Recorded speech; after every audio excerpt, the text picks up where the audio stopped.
Welcome to a brand new episode of the Gradient Podcast. Before we begin, I would like to give a quick disclaimer. As we try to make your listening experience the best it possibly can, we here on the Gradient Podcast have been testing out new means of audio recording in the hopes of improving your experience. However, as we work out the kinks, some mistakes are bound to happen. You may notice some audio quality issues throughout the duration of this episode. As we try to make our podcast the best it possibly can, we hope you can be patient with us. Thank you for your patience, and I hope you enjoy.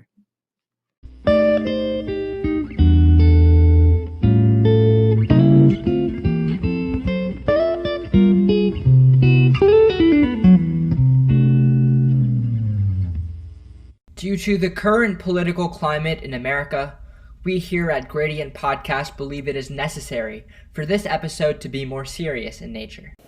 Our inspiration for this podcast was one built on both inclusivity and diversity. Therefore, it's our responsibility to ensure that all comments made in this episode are appropriate for the topic at hand. The Gradient Podcast rejects racism in all its forms, and we stand with those who try to make the world a better place. With that being said, today's episode is on racial injustice within America. Racial injustice in America is nothing new. The wrongful death of George Floyd and countless African Americans continues to demonstrate the sad reality that we live in. The senseless killings of those unarmed black Americans at the hands of some corrupt law enforcement officers has become too common. What's upsetting is that not all people face these injustices equally. The disproportionate killing of black Americans is a continuous fight for both justice and for accountability. In the coming week after the death of George Floyd by a law enforcement officer, many protests have sprung up throughout the entirety of the United States of America, including those in New York, Florida, Kansas, Washington, D.C., and almost any other metropolitan area. Now, the error with some of these protests is a select few have decided to have a more violent nature, and those are the few that have been more covered by the mass media. While most protests, and hopefully all, are peaceful, some of them include lighting things on fire and looting certain stores. There's a reason that the Founding Fathers made the First Amendment of the Bill of Rights that of free speech and of the right to assembly. Free speech and protesting and standing up for what you believe is an integral part of America and its values. And that's why I think personally that it's important that these people are able to protest for what they believe in and stand up for what they know is right. Protests in America are something that's always been a method of activism and political change. And what we see here in the status quo is that people are using it in the same way. And it's very similar to things we've seen in the past where people are tired of being ignored and tired of their wishes for the world to be a better place to be not listened to. And thus they choose to do these protests. Now, there's a major difference between protests and riots. Protests on one hand are something you do to convey a message, something you do to get support for your cause. A riot, on the other hand, is classified with violence. A riot, on the other hand, is classified with a confrontation between two different sides. But the matter of fact is, these protests were meant to be peaceful. The Founding Fathers enacted this principle in order for views to be heard and to spread more peace and positivity within the land. Now, a lot of people have been recently taking advantage of this ideal. Some believe it's because the peaceful protest doesn't exactly get their point as sort of put out as they need to, but a lot of other people are sort of jumping on this status quo just for the mere sake of rioting and for the mere sake of destruction and living out their purge lifestyle. Would you say that it's important for us to differentiate between what is a protest and what is a riot? I think that's the most important thing at stake here, because one of them is in hopes of enacting peace, and the other one is in the essence of violence and negativity. Because in a negative situation, adding more negatives doesn't create a positive. We've always heard the saying, 2 negatives does not make a positive unless it's in math. You can't condone violence.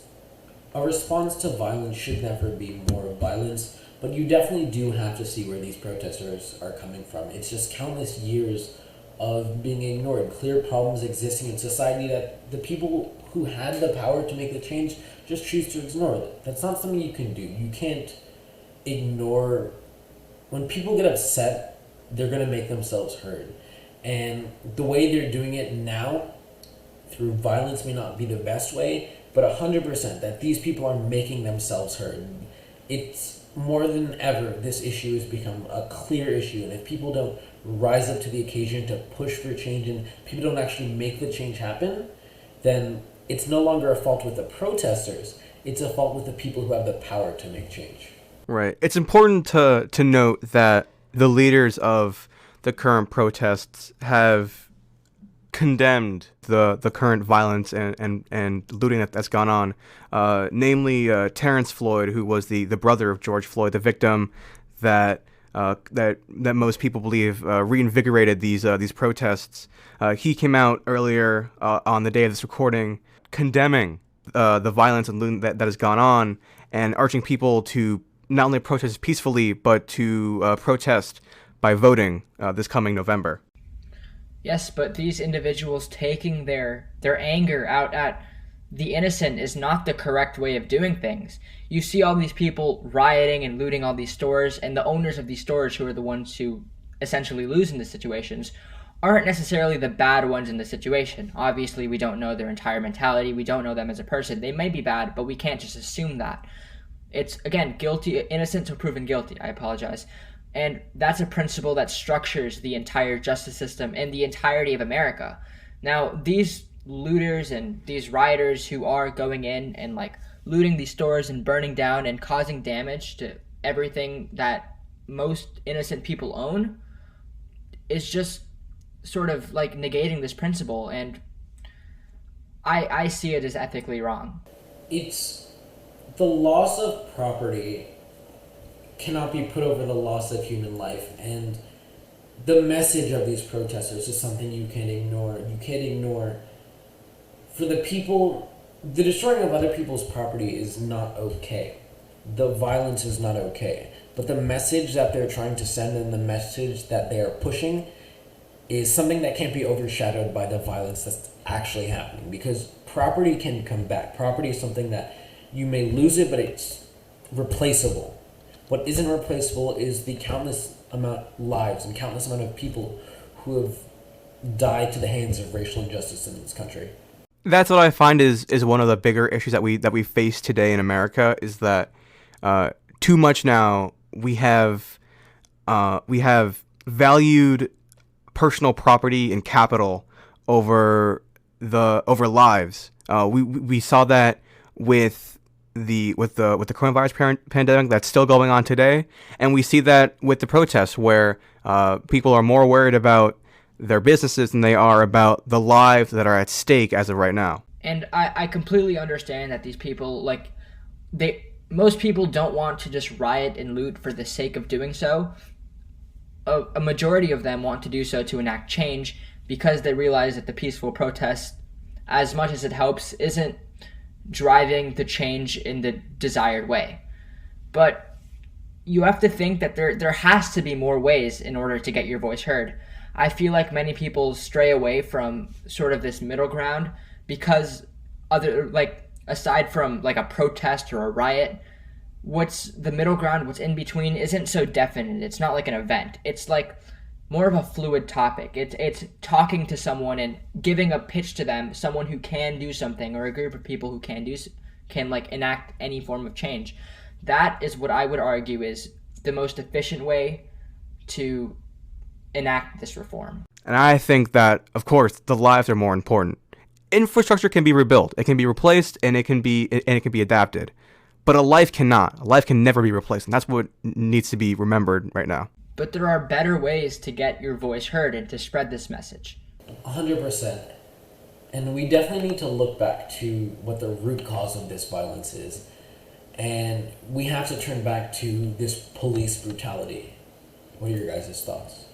I think that police brutality, in any essence, any discriminatory sort of like act of violence by a police officer is just essentially wrong on all levels. Right. There's no reasonable way for someone to argue that police brutality is the right thing to do, because it never is. The goal of the police always has been and always should be to protect and serve the citizens of this country. And when it comes to police brutality, that goal is broken, and it is almost what's the word I'm looking for? It's the goal is demonized, where instead of protecting and serving, they are hurting and endangering those they are meant to protect. It's an important distinction that not all police are bad. There are police that are here to protect and serve. But the issue is that they are going to continue to be overshadowed by the police that demonstrate racism, the police that demonstrate discrimination. These police these police represent the department as a whole.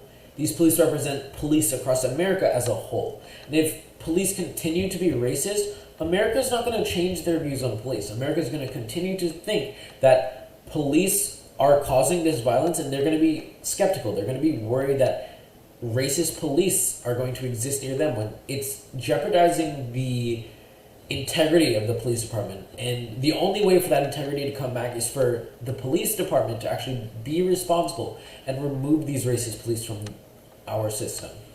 Right. And it's also important to add that law enforcement officials who are complacent with their coworkers that are purposely targeting minorities, those who are knowledgeable but choose to ignore and are ignorant of other police officers that are doing the wrong thing, those are still bad cops. If you know that something is wrong and you are someone who can report that and you choose not to, it is your fault that it continues to happen, and you need to do something to stop it. Could not have been said better. 100%. Choosing to ignore the problem. If you see this injustice being committed and you are a police officer, by choosing to do nothing, you are in a sense condoning what is happening. Even if you think it's wrong, by choosing to do nothing, you are condoning the actions of the people who do things that are wrong, and it looks bad not on you, it looks bad on the department that you represent. Yeah, and the police and police officers as a whole, as an organization in this country. It's really important to realize that it's not just George Floyd. This isn't a recent event, a recent problem. It's something that's gone back decades of time. You have to pay attention to people like Trayvon Martin. There are so many people who have lost their lives to the hands of corrupt individuals and corrupt police in our police force that you can't choose to ignore. And this really brings us to the point that racist people exist, and by bringing in new, better police, you can help confront those racist police from the inside, but you also have to root out those racist police.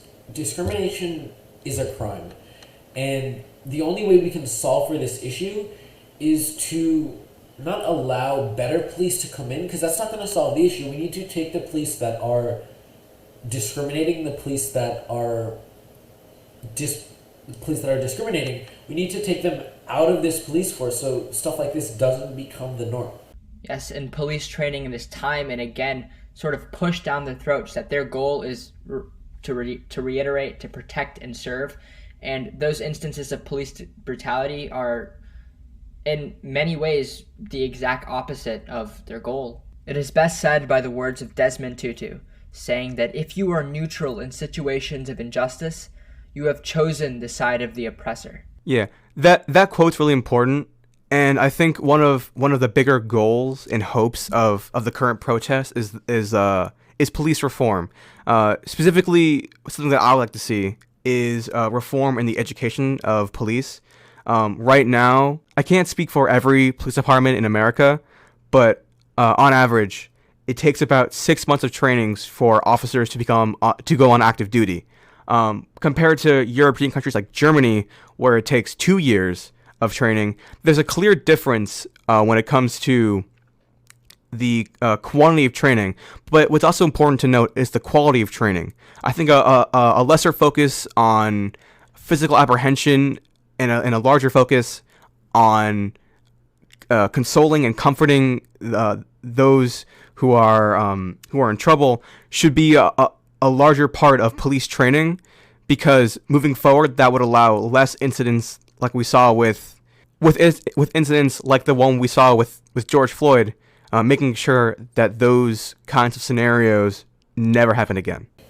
100%. Another really important talking point is the media coverage of all of this. It's important to realize what exists, what is being shown to you, and what you can do to help the cause, right? You brought up this great point about media coverage and how what we see are these bad police. But there are good police that exist. And when it comes more specifically to things like protests and riots, a lot of times what you're going to see in the media is the negative things. And we can't not pay attention to the negative things, because it's the negative things that are going to bring light to the real issues in society.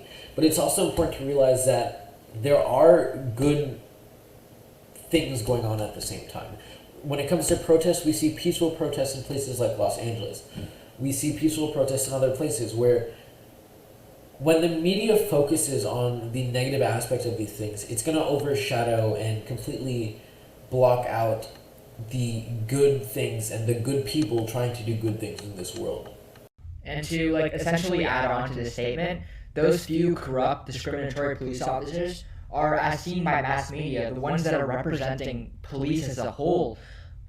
Honestly, there are in a comparative aspect, the amount of good police officers are exponentially greater than the amount of corrupt police officers who are doing these bad things.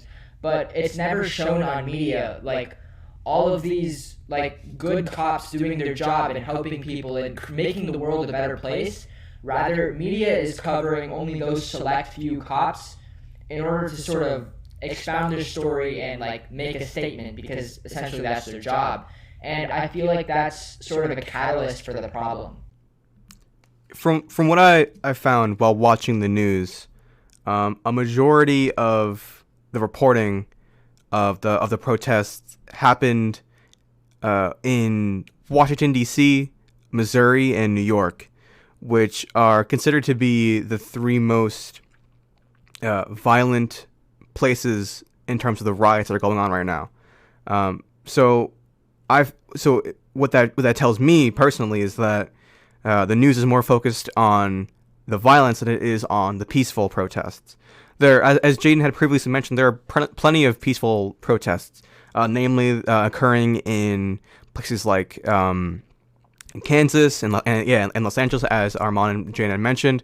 But that's not what the media is focusing on. The media is focusing on the violence and the flashbanging and the pepper spray and the rubber bullets. They're not focusing on the people. Yeah, especially the tear gas. The media isn't focusing on the peacefulness. They're focusing on on the violence, because that's what gets more people to watch. Yes, but in a media perspective, what sort of story drives more attention to their page? And I understand it, obviously, the good instances should see more appreciation and much more appreciation than the bad instances. But it's sort of the media's job to address the story at hand. And that's kind of what they're doing, but it's kind of a root for the problem at the same time. It's not at all, the media's role is to report on what's going on in society. The media has the power, and they abuse the power to pick and choose what they want to report on, but it shouldn't be that way. We can't belittle the negative things and just overshadow them with the good things, but what we can do is pay attention to both the good, pay attention to the bad things, and take example from the good things for future endeavor and future protests and future things that have the same goal in mind. Use the bad things to drive society into a more positive connotation. Use the good things to drive society into the more positive connotation. Both are great ways. Look at the implications of choosing to portray the negative things. When you only portray the negative things, you're portraying the people who do them in a negative connotation. And for the people that see these protesters only in a negative connotation, that's a bad look on the positive message that they are trying to spread. The people who are protesting, they come from different backgrounds, because we all want the same thing. It's not a crazy goal to want equality in society and want to remove racism and remove the structural inequality that exists. But when you only focus on the negative, it's going to take away from their message that is positive, and you're going to see violence after violence when we only focus on the negative, and it's going to make these protesters look like they are the bad ones in this situation when what all they are trying to do is push for a message that is positive for the future of America. That's what drives the attention, and that's kind of like, it's sort of like empowering the negatives, because when it comes to media, like sort of showcasing an event, it can be taken in two ways. It can be taken in the way to sort of empower people to stop change, or empower those who have done the negative things in order to make a statement, or to make their statement more well known. Regardless of how this plays out, the situation in itself is unfortunate. I mean, really, not a great scenario. The unjust killings of black men and women, and the violence that's occurred because of it, is not something that any of us here are in favor of, and we condone it entirely. To those affected by the situation at hand and what caused the uprising of all these movements and protests and riots, we are truly sorry, and we hope for the best for you in the future uprisings, and we're sending our best wishes. It's important still to mention that the coronavirus pandemic is still a present issue and has not gone away. So if you are someone who is unable to protest because of your condition and the outbreak of coronavirus, here are some alternatives that you can take that still allow you to social distance. First, you can write a letter to a congressman or a state senator or someone of any authority which may have any ability to reform the situation and achieve the goal of the movement. You can donate to different charities and other foundations that work to remove this racial injustice, such as the Black Lives Matter Foundation. And finally, simply get the discussion started. Host an online forum with friends or family, and talk about this issue with people that you know and trust, and get the word spread. Our final words to all those who continue to fight for change. Thank you for trying to make the world a better place. Racial injustice has no place in society and no place in this world. We cannot remain complacent to the clear problems that exist in society. As we said before, there are many ways to push for change. If you can't protest, write your representatives. Vote for elected officials who will fight to remove racial injustice, not just on the national level, but on the local level as well. Donate to charities and foundations that support the cause and support the cause that you stand for. You have the power to create change. Thank you for watching this episode of Gradient Podcast. Don't forget to follow us on Twitter, Instagram, and Facebook at Gradient Podcast. Follow us on YouTube and to hear more from us. Make sure to look out for our new series, The Gradient After Show, where you can find exclusive personal opinions on the topics that we discuss in the Gradient Podcast episodes. With that said, I'm Evan. I'm Armand. And I'm Jaden. Thanks for watching.